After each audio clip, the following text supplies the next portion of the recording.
So it's places like this shop that demonstrate that one man's trash is another man's treasure. And as you look in the background around here, some of you say, that's trash, I couldn't work in a space like that. And some of you say, wow, look at those old tools. And that's the side I come down on. I love tools. I love old tools. I don't like paint. I like the patina of use, the scars that tools will accumulate, just like the workers accumulated because of the evidence of commitment and strength and determination and the real world aspect of having to use tools to protect and support and feed our families. So I have here a little collection of what struck me as being the oddest or most non-typical things I've got around here. And they're only odd because we're not from that time and maybe we're not part of that effort. They were garden variety to somebody, but they're a little crazy to people like you and me. So out of this collection of stuff, let me start with what's most familiar to me in my world, which is construction stuff.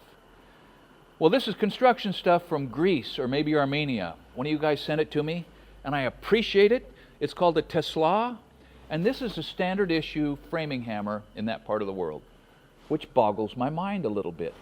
Not only is it not weight forward, it's kind of weight backward, but it feels curiously useful.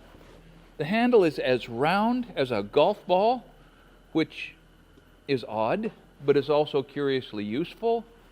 The corrugations are different than ours. They're just a series of dimples, but I'm quite sure it would knock your thumbnail off just as good as ours does. And the nail puller and the claw is more for chopping wood and dropping around a nail to pull out, kind of like the nail puller on a Wonder Bar, right? So it's just evidence that, mankind faces the same problems and solves them in different ways. And there probably is a lot of things that we could learn from the people in other places if we could make their acquaintance and let our guard down and our confirmation biases and learn from them. A Tesla. Not a Tesla, Elon, but a Tesla. So the next item is from the world of construction, and it's a square fence. That's a square fence. I did a video using one of these two square fences to cut some stairs. It works great. It works way better than stair gauge sets or square buttons for cutting stair stringers. Works probably just as well for cutting, marking angles on the ends of rafters. So if you need a perfectly repeatable square setting that doesn't care about knot holes and wane and defects on the edge of the board, but can average and even them out, a square fence. Stephen Ellis told me about this about 6 years ago. I remembered that I had heard of it, and so I went home and made this a little smaller than his version, and I used it on the spec house. And then he made me this. Steve knows everything there is to know about construction math, including higher math, and he loves tools from the 19th century. He made this, hand tools only, Stanley jack plane, block plane, handsaw, brace and bit. Thank you, Steve. This is a very cool tool, and I love a square fence. So let's veer away from construction into an area that I grew up in contact with and haven't really messed with for most of my adult life, and that is agriculture and animal husbandry. I mean, there are a lot of crazy tools managing animals and doctoring and catching and restraining and all of that. And this thing right here has been kicking around the shop for quite a while. You can still buy these new. This, for you Gen Xers or Gen Zs with the body piercings, is for controlling a bull.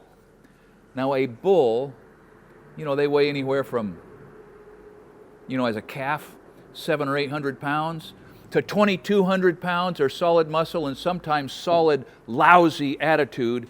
And the only place that a human being can deal with a bull because of the unfair matchup of strength is with their nose. And so this set of nose tongs goes right into the nose, squeezes down, puts pressure on that, I don't forget what it's called, the subdivision between the nostrils, a little pressure, and will not pull out without tearing the nose loose. And the bull doesn't want to have his nose torn, so he will follow you, not exactly like a lamb.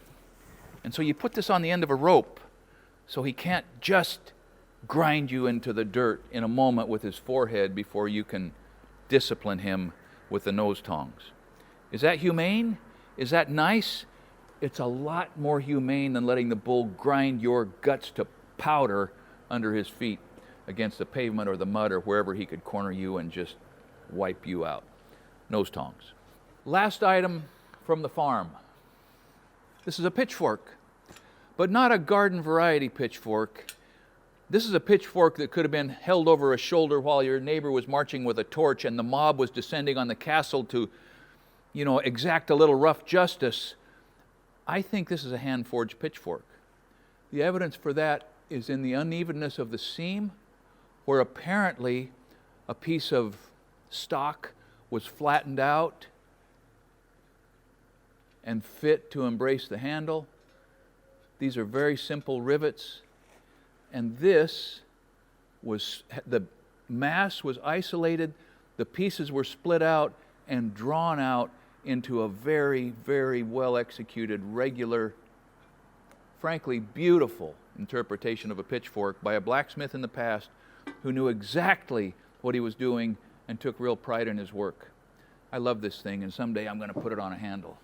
So we're going to veer from construction to agriculture into old school commerce. Weights and measures. How would you determine how much something weighed? This might be one of the oldest items in my shop. This was given to me by George Smith. George is a fine guy and a good friend. And this is some sort of a scale that is so brilliant. It's got these little indicators for when it's hanging level, therefore balanced. But here's the brilliance. This side weighs from 10 to 100 pounds. And by the way, if you know what the sliding counterweight is supposed to look like that clicks into these detents, would you tell me or point me to a link or send me a picture or something, because I want to make one of these. But just look at this. If you've got something that weighs, somewhere between 0 and 100 pounds, you hang it from this little hook, and you put the weight, ostensibly, on one of these two, maybe this one, probably this one. And then you run the scale back and forth to weigh from 10 to 100 pounds. But if it's heavier than 100 pounds, you flip it over, and you hang it from this hook, and you hang the heavier item on this hook, and then the detents measure from 80 to 350 pounds. How brilliant is that? How delicate is that for the blacksmith to isolate the mass and split these things off and raise them up and make the hooks and assemble this so that somebody somewhere had confidence that this was a reasonable way to weigh something. Somebody tell me what this is called. Somebody tell me what the weight's supposed to look like. And if you can, give me some idea of how old this thing is. 20 years ago, Bill Vian gave me a collection of blacksmith tools that was staggering. It was the entire contents of a railroad roundhouse blacksmith shop, 400 pieces, and it changed my life. And as I've gotten familiar with blacksmithing, I understand most of what the tools are used for, most of them. This one I didn't understand for a long time until my son-in-law's dad, who's a computer guru for Hewlett-Packard, now retired. I said, "John, what do you think this is?" And he said, "Well, let me look at that, Scott." And this end is smooth, and that end is upset, it's bashed, and it hangs more or less level right here, and it weighs, I don't know, maybe 100 pounds. He said, "Well, that looks to me like a battering ram, like a horizontal sledgehammer blow that could be hung from a crane, hung onto on this end, and just deliver a crushing and controllable blow horizontally, maybe driving a brass bushing onto an axle or something on a train, or maybe backing up big rivets. I don't know. But this just evidences one of the reasons I like old tools, because they show the evidence of determination and grit and insight and brilliance and strength and what men and women, but in this case men, had to do in order to provide for their loved ones. Now this has been identified. This hasn't. And so if you know, you got to tell me. This came out of the railroad roundhouse that the blacksmith shop was in, and it's some sort of a gauge. Out to out on these two pins is 26 5/8. Out to out on these two pins is 27. Out to out on these two pins is 26 1/4. It's got that eye on the end for hanging it either in use or just to store. And so if any of you know what it was related to railroading that this was used for, I would appreciate knowing. 3 items left, bonus items, somewhere between interesting and embarrassing. The first, and this is interesting, that's a piece of fossilized ivory. Now, it's not fossilized in the sense that it's turned to stone, but it's fossilized in the sense that it is a piece of a mammoth tusk or a mastodon tusk. This is the kind of thing that's dug out of the ground in Siberia and Alaska now, and it is a tactile reminder of how fleeting life is, how short it is, and how little we leave behind us. There are knife makers who use this material for knife handles, for scales. I'm never going to cut this apart. I'm never going to break this up. This is something without parallel in my life, and I appreciate it so much. And so that's going to stay safely in one of my magic drawers over here. But fossilized ivory. Let me show you the last item if you can stand it. So this is the back door to the shop. It goes out to where the chickens are.